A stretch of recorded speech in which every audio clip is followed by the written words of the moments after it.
ವರಿಗಿಂತಲಿ ಕೊರತೆಯನಿ ಪರುಚವನ ಸನಕಾದಿಗಳು ಪಾವಕ ಕವಿ ಉಚಿತ್ಯ ಜಯಂತ ಕಶ್ಯಪ ಮನುಗಳೇ ಕದಶ ಧ್ರುವನಹು ಶಶಿ ಬಿಂದು ಹೈಹಯತ ಉಷ್ಯಂತಿ ವಿರೋಚನನ ನಿಜ ಕುವರ ಬಲಿ ಮೊದಲಾದ ಸಪ್ತೇಂದ್ರರು ಕುಕುತ್ಸಗಯ ಇಂದೀವರ ಶ್ಯಾಮಲ ಕೋಮಲಾಂಗಂ ಇಂದ್ರಾದಿದೇವಾರ್ಚಿತಪಾದಪದ್ಮಂ ಸಂತಾನಕಲ್ಪದ್ರುಮಮಾಶ್ರಿತಾನಾಂ ಬಾಲಂ ಮುಕುಂದಂ ಮನಸಾ ಸ್ಮರಾಮಿ.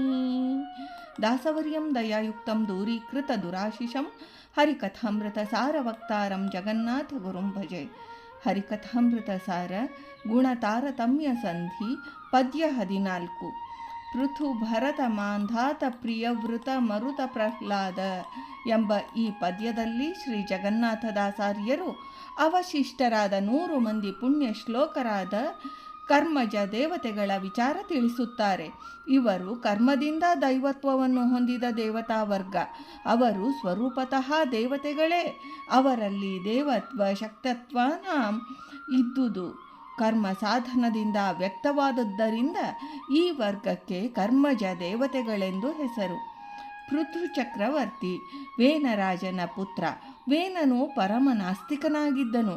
ಅದರಿಂದ ಅವನ ರಾಜ್ಯದಲ್ಲಿ ಭೂಮಿಯಲ್ಲಿ ಬೆಳೆಯಾಗದೆ ಬಿತ್ತಿದ ಬೀಜಗಳನ್ನೆಲ್ಲ ಭೂಮಿಯೇ ನುಂಗಿ ಘೋರ ಕ್ಷಾಮ ಉಂಟಾಯಿತು. ಕಂಗೆಟ್ಟ ಪ್ರಜೆಗಳೆಲ್ಲರೂ ಸೇರಿ ಜ್ಞಾನಿಗಳ ಆದೇಶದಂತೆ ವೇನರಾಜನ ಶರೀರವನ್ನು ಮಥನ ಮಾಡಿದರು. ಆಗ ಪೃಥು ಜನಿಸಿದನು. ಪೃಥುವು ಮಹಾಧರ್ಮಿಷ್ಠ ಹಾಗೂ ಭಗವದ್ಭಕ್ತ. ಅವನು ಭೂದೇವಿಯನ್ನು ಪ್ರಾರ್ಥಿಸಿ ಭೂಮಿಯು ನುಂಗಿದ್ದ ವಸ್ತುಗಳನ್ನೆಲ್ಲ ಪ್ರಜೆಗಳಿಗೆ ಕೊಡಿಸಿ ಸುಖವನ್ನುಂಟು ಮಾಡಿದನು. ಅಂದಿನಿಂದ ಭೂಮಿಗೆ ಪೃಥ್ವಿ ಅಂದರೆ ಪೃಥುರಾಜನ ಮಗಳು ಎಂದು ಹೆಸರಾಯಿತು. ಪೃಥುರಾಜನ ಪತ್ನಿ ಅರ್ಪಿತ. ಇವನ ಪುತ್ರರು ಆಂಧರ್ಧಾತ ನಾಮಕನು.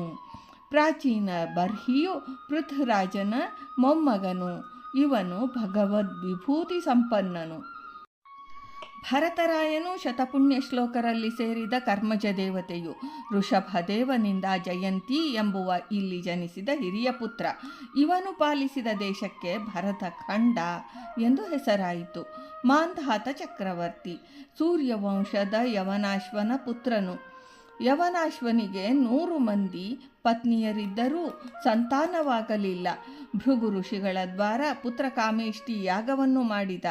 ಭೃಗು ಒಂದು ಕಲಶದಲ್ಲಿ ಪುತ್ರಪ್ರದಗಳಾದ ಮಂತ್ರಗಳಿಂದ ಅಭಿಮಂತ್ರಿತವಾದ ಉದಕವನ್ನು ಇಟ್ಟಿದ್ದ ಯವನಾಶ್ವನು ಪ್ರಮಾದದಿಂದ ಆ ಮಂತ್ರಪೂರಿತ ಉದಕವನ್ನು ಕುಡಿದದ್ದರಿಂದ ಗರ್ಭಧಾರಣೆಯಾಗಿ ಕಾಲಕ್ರಮದಲ್ಲಿ ಶಿಶು ಜನಿಸಿದನು. ಆ ಶಿಶುವೇ ಕಂಧಾಸ್ಯಾಸಿ ಅಂದರೆ ಏನನ್ನು ಕುಡಿಯುವುದು. ಆ ಮಗುವಿಗೆ ಆಹಾರ ಏನು ಎಂಬ ಪ್ರಶ್ನೆ ಬಂದಿತು. ಆಗ ಇಂದ್ರನು ಅಲ್ಲಿಗೆ ಬಂದು ತನ್ನ ಬಲಗೈಯ ಹೆಬ್ಬೆರಳಿನಲ್ಲಿ ಅಮೃತ ರಸವನ್ನು ತುಂಬಿ ಆ ಶಿಶುವಿಗೆ ಪಾನ ಮಾಡಿಸಿದನು. ಆ ಮಗುವಿಗೆ ಮಾಂಧಾತ ಮಾಂ ಧ್ಯಾನಸಿ ನನ್ನನ್ನು ಚೀಪುತ್ತಾನೆ ಎಂಬ ಹೆಸರಾಯಿತು. ಮಾಂಧಾತ ರಾಜನು ಯದುವಂಶದ ಶಶುಬಿಂದು ರಾಜನ ಮಗಳಾದ ಬಿಂದುಮತಿಯನ್ನು ಲಗ್ನವಾದನು. ಅವಳಲ್ಲಿ ಪುರುಕುತ್ಸ, ಅಂಬರೀಷ, ಮುಚಕುಂದ ಎಂಬ ಪುತ್ರರನ್ನು ಪಡೆದನು. ಮಾಂಧಾತನಿಗೆ 50 ಮಂದಿ ಪುತ್ರಿಯರಿದ್ದರು. ಅವರನ್ನು ಸೌಭರಿ ಋಷಿಗಳಿಗೆ ಲಗ್ನ ಮಾಡಿಕೊಟ್ಟನು. ಮಾಂಧಾತ ಚಕ್ರವರ್ತಿಯು ಮಹಾಪರಾಕ್ರಮಶಾಲಿಯು. 100 ರಾಜಸೂಯ ಯಾಗಗಳನ್ನು ಮಾಡಿದ. ಆ 100 ಅಶ್ವಮೇಧ ಯಾಗಗಳ ಕರ್ತೃವಾಗಿ ಚಕ್ರವರ್ತಿ ಪದವಿಯನ್ನು ಪಡೆದನು. ಪ್ರಿಯವೃತ ರಾಜ ಸ್ವಯಂಭುವ ಮನುವಿನಿಂದ ಶತರೂಪಾದೇವಿಯಲ್ಲಿ ಜನಿಸಿದ ಹಿರಿಯ ಮಗ. ಉತ್ತಾನಪಾದ ರಾಜನು ಈತನ ತಮ್ಮ. ಈತನ ಪತ್ನಿ ವಿಶ್ವಕರ್ಮನ ಪುತ್ರಿಯಾದ ಬಹೃತಿಯು. ಅವಳಲ್ಲಿ ಅಧ್ರ, ಇಲ್ಮಜಿಹ್ವ, ಯಜ್ಞಬಾಹು, ಮಹಾವೀರ, ಹಿರಣ್ಯರೇತ, ಧೃತಧೃಷ್ಟ, ಸವನ, ಮೇಧಾತಿಥಿ, ವೀತಿಹೋತ್ರ ಮತ್ತು ಕವಿ ಎಂಬ 10 ಪುತ್ರರನ್ನು ಪಡೆದನು. ಊರ್ಜಸತಿ ಎಂಬ ಕನ್ಯೆಯು ಈತನ ಏಕಮಾತ್ರ ಪುತ್ರಿ. ಊರ್ಜಸತಿಯು ಶುಕ್ರಾಚಾರ್ಯರನ್ನು ಲಗ್ನವಾದಳು. ಪ್ರಿಯವೃತರಾಜನು ತನ್ನ ರಥದ ಚಕ್ರ ರೇಖೆಯಿಂದ ಸಪ್ತ ಸಮುದ್ರಗಳನ್ನು ಸಪ್ತದೀಪಗಳನ್ನಾಗಿ ಮಾಡಿದನು. ಆ ಸಪ್ತದೀಪಗಳನ್ನು ತನ್ನ 7 ಮಂದಿ ಪುತ್ರರಿಗೆ ಹಂಚಿಕೊಟ್ಟನು. ತಾನು ನಾರದ ಮಹರ್ಷಿಗಳಿಂದ ತತ್ವೋಪದೇಶ ಹೊಂದಿ ವೈರಾಗ್ಯ ತಾಳಿ ಮುಕ್ತಿ ಹೊಂದಿದನು. ಅವನ 10 ಮಂದಿ ಪುತ್ರರು, ಅವರಲ್ಲಿ 3 ಬಾಲ್ಯದಲ್ಲಿಯೇ ಯೋಗ ಪಾರಾಯಣರಾದರು. ಉಳಿದವರು ಸಪ್ತಪುತ್ರರು ಸಪ್ತ ದ್ವೀಪಾಧಿಪತಿಗಳಾದರು. ಪ್ರಿಯವೃತರಾಜನು 11 ಅರ್ಬುದ ವರ್ಷಗಳ ಕಾಲ ಅಖಂಡ ಭೂಮಂಡಲವನ್ನು ವೈಭವದಿಂದ ಆಳಿದನು.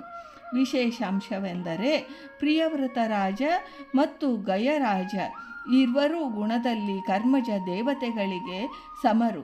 ಮಿಕ್ಕ ಕರ್ಮಜ ದೇವತೆಗಳು ಪ್ರಿಯವೃತನಿಗಿಂತ 2 ಗುಣ ಕಡಿಮೆ. ಕಾರಣವೇನೆಂದರೆ ಅವರಲ್ಲಿ ವಿಶೇಷವಾದ ಭಗವಂತನ ವಿಭೂತಿಯು ಮಿಕ್ಕೆಲ್ಲವರಿಗಿಂತ ಅಧಿಕವಾಗಿರುವುದು ಎಂದು ಹೇಳಿದ್ದಾರೆ. ಇದರಿಂದ ಗುಣಾಧಿಕನೆಂದು ಹೆಸರು. ಇದಕ್ಕೆ ಪ್ರಮಾಣವೆಂದರೆ ಪ್ರಿಯವೃತ ಕೃತಂ ಕರ್ಮ ಕೋನು ಕುರ್ಯಾದ್ವಿನೇಶ್ವರಂ ಯೋ ನೋಮಿನಿ ಮೈರಕರೋಚ್ಛಾಯಾಂ ಘ್ನನ್ನ ಸಪ್ತವಾರಿಧೀನ್ ಎಂದು ಶ್ರೀಮದ್ಭಾಗವತದ ಪಂಚಮ ಸ್ಕಂದದಲ್ಲಿ ಇದೆ. ಮಾರುತ ಸೂರ್ಯವಂಶದ ಅವೀಕ್ಷಿತ ರಾಜನ ಮಗ. ಈತನ ಜನನ ಸಮಯದಲ್ಲಿ ತುಂಬುರರು ಮರುತ್ತನ ಜನನಿಯಾದ ವಿಶಾಲಾದೇವಿಯಲ್ಲಿಗೆ ಬಂದು, ನಿನ್ನ ಪುತ್ರನು ಮರುತ್ತುಗಳಂತೆ ಮಹಾಪರಾಕ್ರಮಿಯಾಗುತ್ತಾನೆ ಎಂದರು. ಇದರಿಂದ ಅವನಿಗೆ ಮಾರುತನೆಂಬ ಹೆಸರು ಬಂತು. ಪ್ರಹ್ಲಾದರಾಯ ಹಿರಣ್ಯಕಶಿಪುವಿನಿಂದ ಕಯಾದು ದೇವಿಯಲ್ಲಿ ಜನಿಸಿದ ಭಾಗವತೋತ್ತಮ. ಗರ್ಭವಾಸದಲ್ಲಿರುವಾಗಲೇ ನಾರದರಿಂದ ನಾರಾಯಣ ಅಷ್ಟಾಕ್ಷರ ಮಂತ್ರೋಪದೇಶ. ಪ್ರಹ್ಲಾದರಲ್ಲಿ ನಿತ್ಯ ವಾಯುವೇಷವಿರುತ್ತದೆ. ಮೂಲ ರೂಪದಲ್ಲಿ ಬ್ರಹ್ಮನ ಸೇವಕರಲ್ಲಿ ಒಬ್ಬನಾದ ಶಂಕುಕರ್ಣನೆಂಬ ದೇವತೆ. ಸರ್ವವ್ಯಾಪಕನಾದ ಶ್ರೀಹರಿಯನ್ನು ಶ್ರೀ ನರಸಿಂಹ ರೂಪದಿಂದ ಕಂಬದಲ್ಲಿ ತಂದೆಗೆ ತೋರಿಸಿದ ಭಾಗವತ ಶಿಖಾಮಣಿ. ಸುಪರೀಕ್ಷಿತ ರಾಜ. ಮಧ್ಯಮ ಪಾಂಡವನಾದ ಅರ್ಜುನನ ಪುತ್ರ ಅಭಿಮನ್ಯು. ಅಭಿಮನ್ಯುವಿನ ಪತ್ನಿ ವಿರಾಟರಾಜನ ಪುತ್ರಿ ಉತ್ತರಾದೇವಿ. ಅವಳಲ್ಲಿ ಜನಿಸಿದ ಪುಣ್ಯಪುತ್ರನೇ ಪರೀಕ್ಷಿತ್ ರಾಜ. ಮಾತೃಗರ್ಭದಲ್ಲಿರುವಾಗಲೇ ಪಾಂಡವರ ವಂಶವನ್ನು ನಿರ್ಮೂಲಗೊಳಿಸುತ್ತೇನೆಂದು ರುಗ್ಮ ಶಯ್ಯೆಯಲ್ಲಿದ್ದ ದುರ್ಯೋಧನನಿಗೆ ವಚನ ಕೊಟ್ಟು ಅಶ್ವತ್ಥಾಮಾಚಾರ್ಯರು ಉತ್ತರೆಯ ಗರ್ಭಸ್ಥ ಶಿಶುವಿನ ಮೇಲೆ ಬ್ರಹ್ಮಾಸ್ತ್ರ ಪ್ರಯೋಗಿಸಿದರು. ಆಗ ಪರಮ ಕರುಣಾಳವಾದ ಶ್ರೀಕೃಷ್ಣನು ತನ್ನ ಸುದರ್ಶನ ಚಕ್ರದಿಂದ ಗರ್ಭಸ್ಥ ಶಿಶುವನ್ನು ಬ್ರಹ್ಮಾಸ್ತ್ರದಿಂದ ಸಂರಕ್ಷಿಸಿದನು. ಶ್ರೀಕೃಷ್ಣನಿಂದ ಚೆನ್ನಾಗಿ ರಕ್ಷಿತನಾದ್ದರಿಂದ ಪರೀಕ್ಷಿತನೆಂದು ಹೆಸರಾಯಿತು. ಇದರಿಂದ ಸುಪರೀಕ್ಷನು ಎಂದಿದ್ದಾರೆ ದಾಸರು. ಹರಿಶ್ಚಂದ್ರ ರಾಜ. ತ್ರಿಶಂಕು ರಾಜನ ಪುತ್ರ. ಸತ್ಯವೃತೆ ಈತನ ತಾಯಿ. ಚಂದ್ರಮತಿ ಪತ್ನಿ ಮತ್ತು ಲೋಹಿತಾಶ್ವ ಅಥವಾ ರೋಹಿತ ಈತನ ಪುತ್ರ. ವಿಶ್ವಾಮಿತ್ರನಿಗೆ ಸಮಸ್ತ ಭೋಗ ಭಾಗ್ಯಗಳನ್ನು ದಾನ ಮಾಡಿಕೊಂಡು ಕಾಶಿ ನಗರದಲ್ಲಿ ಸ್ಮಶಾನ ಪಾಲಕನಾದ ತನ್ನ ಪತ್ನಿಯನ್ನು ಮಾರಿಕೊಂಡು ಕೊನೆಯಲ್ಲಿ ಚಂದ್ರಮತಿಯನ್ನೇ ತನ್ನ ಕೈಯಿಂದ ವಧೆ ಮಾಡುವ ಪ್ರಸಂಗ ಒದಗಿದಾಗ ಈಶ್ವರ ಪಾರ್ವತಿ ಸಮೇತ ಪ್ರತ್ಯಕ್ಷವಾಗಿ ಅನುಗ್ರಹಿಸಿದ. ವಿಶ್ವಾಮಿತ್ರರು ತಮ್ಮ ತಪಸ್ಸಿನ ಪುಣ್ಯವನ್ನು ಹರಿಶ್ಚಂದ್ರನಿಗೆ ಧಾರೆ ಎರೆದರು. ಇದರಿಂದ ಸತ್ಯ ಹರಿಶ್ಚಂದ್ರನ ಕೀರ್ತಿ ಅಚಂದ್ರಾರ್ಕವಾಯಿತು. ಅಂಬರೀಷ ಚಕ್ರವರ್ತಿ. ಇಕ್ಷ್ವಾಕುವಂಶದ ಮಾಂಧಾತೃ ಚಕ್ರವರ್ತಿಯ ಪುತ್ರನು. ಬಿಂದುಮತಿ ಈತನ ಮಾತೆ. ಇವನ ಪುತ್ರ ಯವನಾಶ್ವನು. ಏಕಾದಶಿ ವ್ರತ ಪಾರಾಯಣನು. 12 ದಿನ ಭಗವತ್ ಪೂಜಾ ನಂತರ ಅತಿಥಿ ಅಭ್ಯಾಗತರೊಡನೆ ಕಾಲಕ್ಕೆ ಅನುಸಾರವಾಗಿ ಪಾರಣೆ ಮಾಡುತ್ತಿದ್ದ ವಿಷ್ಣು ಭಕ್ತಾಗ್ರೇಸರನು. ಒಮ್ಮೆ ದೂರ್ವಾಸ ಮುನಿಗಳು ಇವನನ್ನು ಪರೀಕ್ಷಿಸಬೇಕೆಂದು 12 ದಿನ ಬೆಳಿಗ್ಗೆ ಭೋಜನಕ್ಕೆ ಆಹೂತರಾದರು. ಸ್ನಾನಾದಿಗಳನ್ನು ತೀರಿಸಿಕೊಂಡು ಬರಲು ನದಿಗೆ ಹೋಗಿ ಉದ್ದೇಶಪೂರ್ವಕವಾಗಿ ತಡಮಾಡುತ್ತಿರಲು ಅಂಬರೀಷನು ಪಾರಣೆಯ ಕಾಲ ಮೀರುವುದೆಂಬ ಭಯದಿಂದ ಮಿಕ್ಕ ಋಷಿಗಳ ಸೂಚನೆಯ ಪ್ರಕಾರ ಪಾರಣೆಯ ಬದಲಾಗಿ ಕೇವಲ ಜಲಪ್ರಾಶನ ಮಾಡಿದನು. ಕೂಡಲೇ ದುರ್ವಾಸರಿಗೆ ಈ ವಿಷಯ ತಿಳಿಯಿತು. ಅವರು ಕೋಪೋದ್ರಿಕ್ತರಾಗಿ ಶಪಿಸಿದರು. ಅಂಬರೀಷನು ಶ್ರೀಹರಿಯನ್ನು ಧ್ಯಾನಿಸಿದನು. ಕೂಡಲೇ ಶ್ರೀಹರಿಯು ಸುದರ್ಶನ ಚಕ್ರವು ದೂರ್ವಾಸರನ್ನು ಬೆನ್ನಟ್ಟಿತು. ಅಂತ್ಯದಲ್ಲಿ ಮುನಿಗಳು ಅಂಬರೀಷನಿಗೇ ಶರಣಾಗಿ ಚಕ್ರದ ಬಾಧೆಯಿಂದ ಪಾರಾದರು. ಶ್ರೀಮತಿ ಎಂಬ ತ್ರಿಲೋಕ ಸುಂದರಿಯು ಅಂಬರೀಷನ ಪುತ್ರಿ. ಒಮ್ಮೆ ಪರ್ವತರಾಜನು ಶ್ರೀಮತಿಯ ಲಾವಣ್ಯಕ್ಕೆ ಮಾರು ಹೋಗಿ ಶ್ರೀಮತಿಯನ್ನು ಪಡೆಯಲು ಪ್ರಯತ್ನಿಸಿ ಅಂಬರೀಷನನ್ನು ಶಪಿಸಲು ಉದ್ಯುಕ್ತರಾದಾಗ ವಿಷ್ಣುವಿನ ಚಕ್ರಾಯುಧದಿಂದ ತೇಜೋಭಂಗವನ್ನು ಹೊಂದಿದರು.